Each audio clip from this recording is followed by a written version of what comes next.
Have you ever tried this pink caviar dip? It's actually made from this. Fish eggs, known as roe, and it's called Taramasalata. I dived for 2 days in the Adreno Sydney Kingfish Cup and had the pleasure of witnessing a number of schools of juvenile kingfish vortexing around me. Despite a weekend of hard work, that's all I saw though. This legend here, on the other hand, Bryce, put in the hard yards and managed to land the 3rd place fish, coming in at a bee's dick under 20 kilos or 44 pounds. Bryce was also kind enough to donate the roe of his fish so that I could attempt to make this dish for an upcoming club meeting.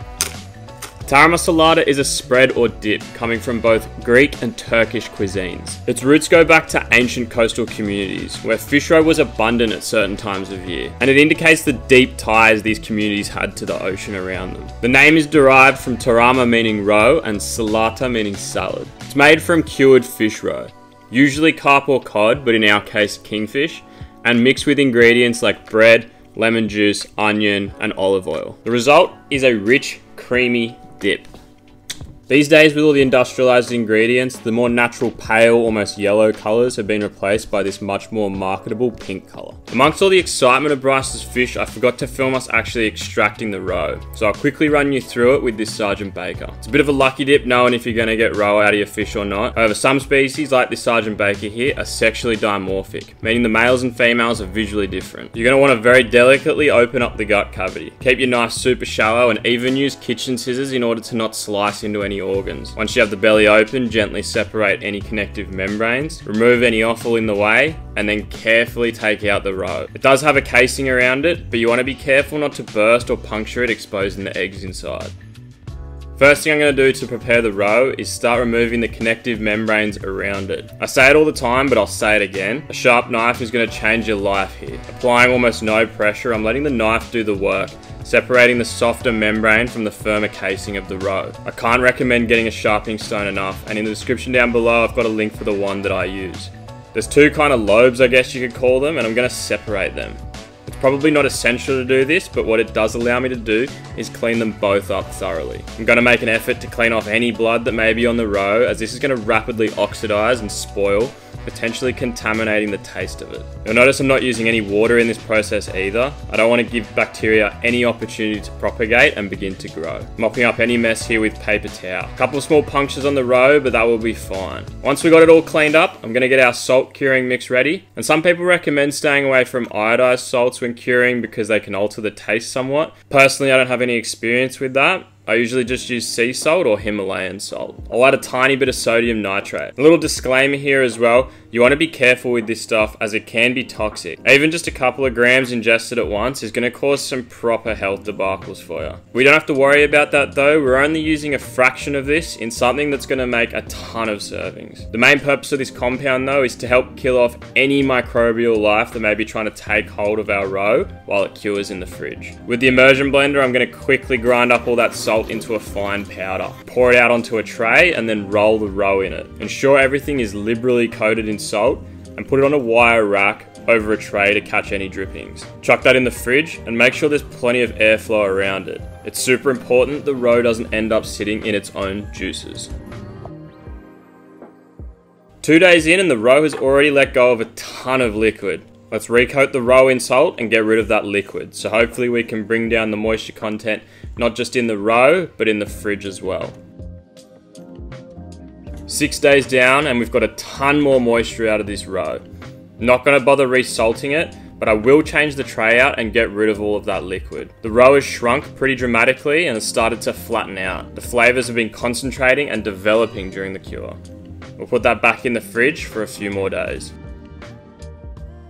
So our kingfish roe is now 9 days in, and believe it or not, it is still letting go of liquid. It's 9 days curing in the fridge with air circulation and everything else, and we are starting to get a bit of a skin, which is good, but there's still a ton of moisture on this, which is wild. I think today we're gonna smoke it, but I'm just gonna try and dab off some of that moisture so that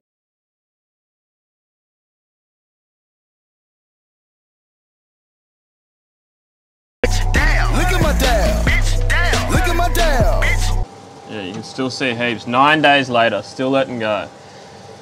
Crikey! Wow. We'll see. I'm running out of time to make this, so we're gonna have to just make it. Maybe in future we can experiment a little bit more with leaving it longer and seeing what happens with it. So it's just about time to smoke this roe, and to do that we're gonna be using this beautiful Aussie hardwood. I like to use a little smoke box when I do any smoked fish stuff, and if you want to check out some other videos where I'm smoking fish, you can check out my smoked Aussie salmon video and my cured kingfish video. And to get all of our beautiful wood chips, we've got a sneaky little cordless plane setup we can use. And we're just gonna grab some tape.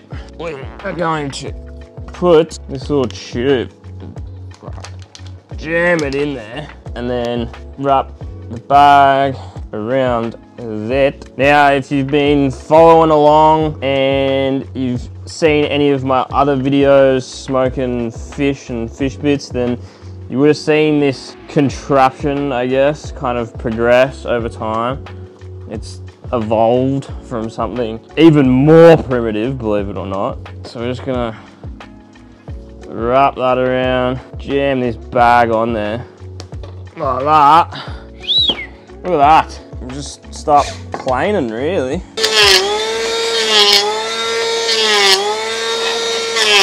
Big bag of wood chips.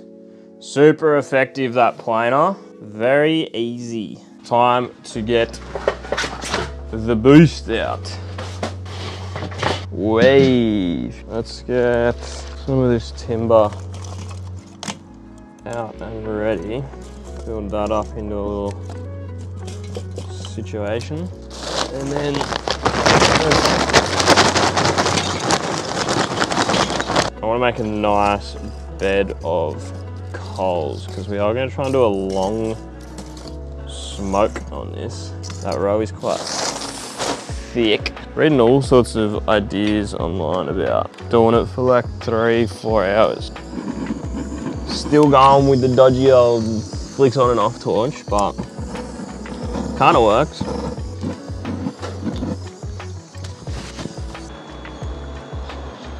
Full hacks this thing. Let's just leave this to burn down for a little while, and then we'll chuck some little wood shavings on and start smoking.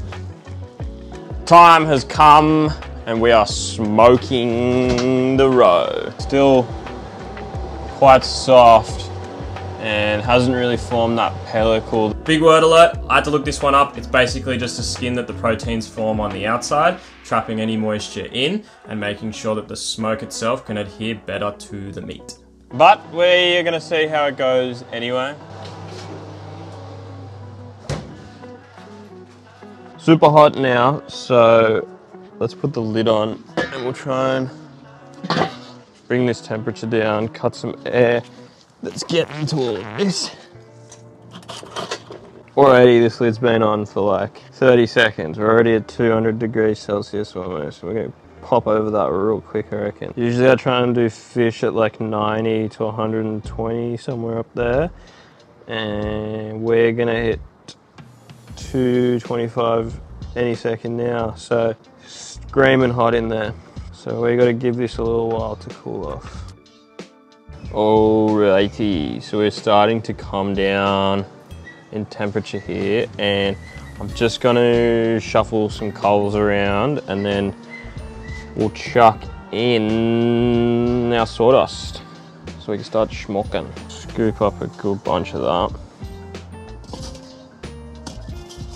So that just sits on top of our coals there, and as that heats up, it's gonna start smouldering those wood chips. So we've got our kingfish roe, and I mean 9 days curing, and there's like almost no smell to it still. That salt has just killed any bacteria that's actually left on there.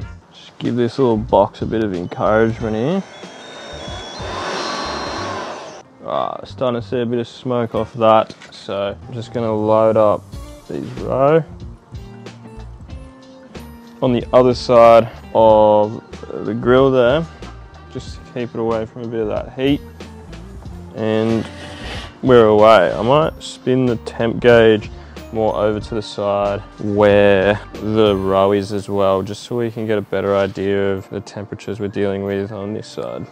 So it is now 6:47, and we will set a stopwatch just to keep track of how long it has been in. I think we'll probably do this quite big, so I mean I normally do fish half an hour to an hour, so we might do, oh, I don't even know, like maybe an hour, 2 hours. We'll see how long we can keep the heat in there. So our temperature seems to be holding around 150 Celsius, so just gonna cut some of the air back a bit. We are 32 minutes in now, and I'll tell you what, it's a full-time job, this smoking business. At least with the setup I've got, it's not ideal. Fully open, but our temps are dropping, the coals are just not holding, unfortunately, so we are gonna keep maintaining this. Everything's looking pretty good. We've got some go fish in here as well that I just thought I'd chuck in, why not? But you can see nice colour forming on that roe, and we are going to top up some of these wood chips. We really need to get a better system for this, but it is what it is. Need like Smoke Eye or someone to hit us up. Shout out to Smoke Eye if you want to give us a hand with something at some point, eh?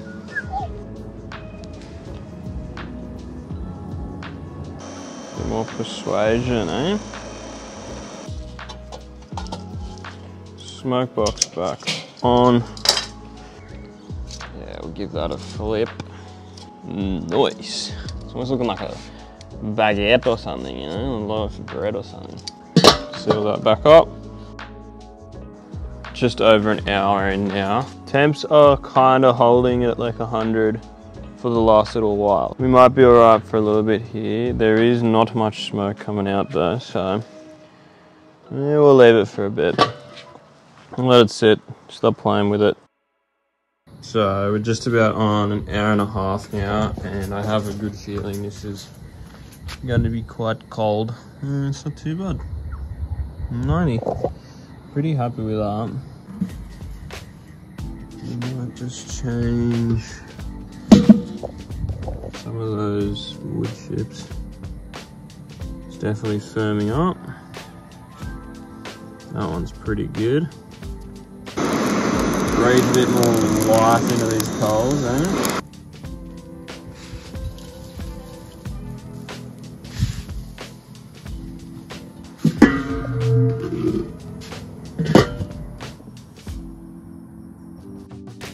So just about 2 hours now, and we managed to get the temps back up just over 100, which is perfect. So I think we're just gonna let it sort of run its course now, hopefully get to about 2.5 hours, and that should be it, hopefully. We'll just check that big roe. The little one seems all right, but the big one, just so much mass on it that it may take a bit longer, but fingers crossed, big one will be done, 2.5 hours.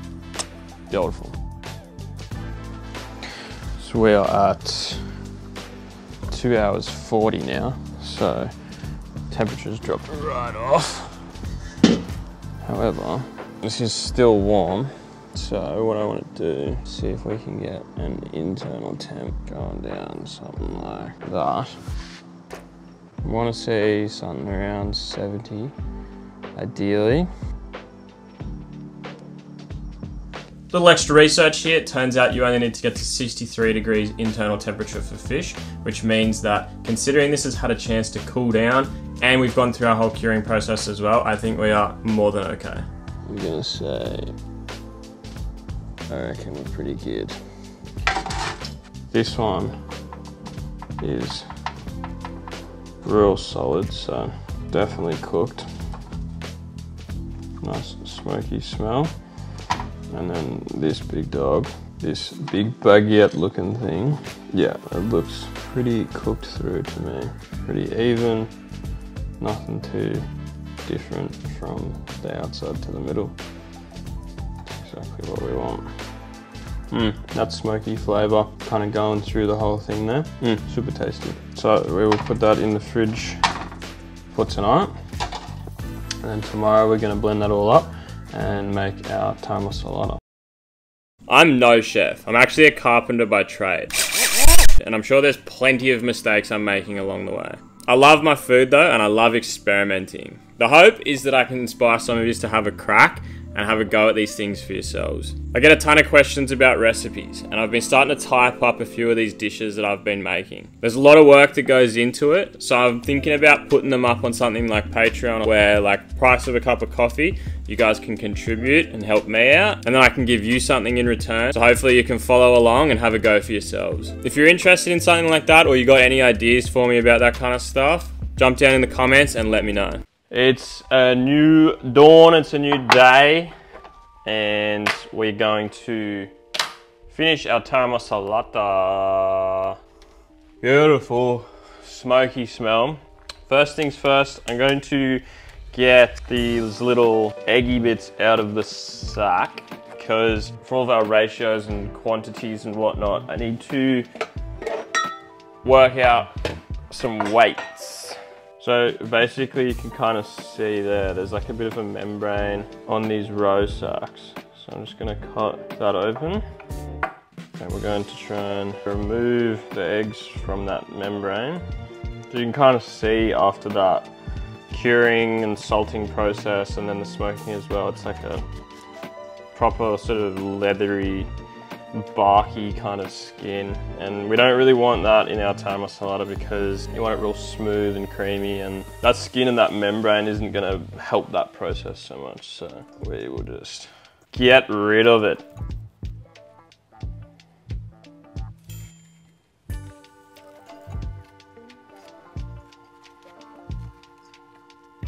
So there's sections that I accidentally cut open earlier when we were taking the roe out and they're kind of been exposed. I'm just cutting those out as well. Should be fine. It's had so much salt on it that it shouldn't really matter, but to be better safe than sorry, I'm just gonna take those off.